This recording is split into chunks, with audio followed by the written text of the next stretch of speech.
নমস্কার বন্ধুরা, নীলিশ ব্লগে সবাইকে স্বাগত জানাই। আমি নীলিমা চলে এসেছি কিন্তু আবার একটা নতুন ভিডিও নিয়ে। তো বন্ধুরা, ভিডিওটি শেষ পর্যন্ত সবাইকে দেখার অনুরোধ রইল। আজ সকালে আমাদের কিন্তু ধান সেদ্ধ করা চলছে, আর এই যে হাঁড়িটা দেখছেন না, এই হাঁড়িটার থেকে ভাপ উঠছে, ওই হাঁড়িটা কিন্তু হয়ে গেছে। আর এইখানে কিন্তু কাল বিকাল বেলা ধান ভাপ দেওয়া ছিল, এই ধানগুলো নিয়ে কিন্তু এই হাঁড়িতে ভরা হচ্ছে, আর সেই হাঁড়িটা উনুনের ওপরে তুলে দেওয়া হচ্ছে। আর আমি কিন্তু জাল দিয়ে সেদ্ধ করে নিচ্ছি। সেদ্ধ করা ধানগুলো এখানেই ঢেলে দেওয়া হচ্ছে, আর এই ধানগুলো কিন্তু নিয়ে ছাদে রোদ দিতে হবে। আর এই যে ভাপ দেওয়া ধানগুলো ছিল, মা কিন্তু এখান থেকে ধান নিয়ে হাঁড়িতে ভরছে, আর ওই হাঁড়ি কিন্তু উনুনের ওপর তুলে দেওয়া হচ্ছে, দিয়ে আমি কিন্তু জাল দিয়ে ভাপ তুলে সেদ্ধ করে নিচ্ছি।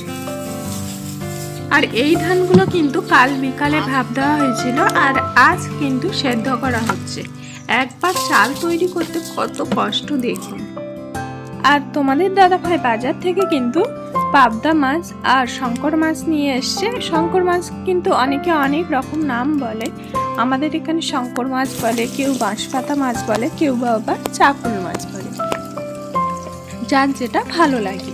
আমি সব মাছ কিন্তু একসাথে ধুয়ে এনেছিলাম, আর আমি কিন্তু পাবদা মাছ আলাদা করে লবণ হলুদ দিয়ে ভালো করে ভেজে নিয়েছি। দেখুন,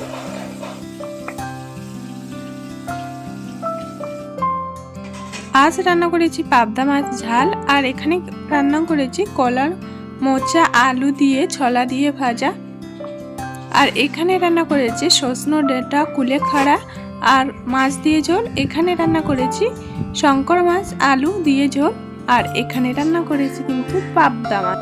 কে কে খাবেন সবাই চলে আসুন আমাদের বাড়ি। বন্ধুরা, ভিডিওটি আজকের মতো এখানেই শেষ করছি। আমার ভিডিওটি যদি আপনাদের ভালো লেগে থাকে তাহলে লাইক কমেন্ট শেয়ার আর সাবস্ক্রাইব করতে একদমই ভুলবেন না।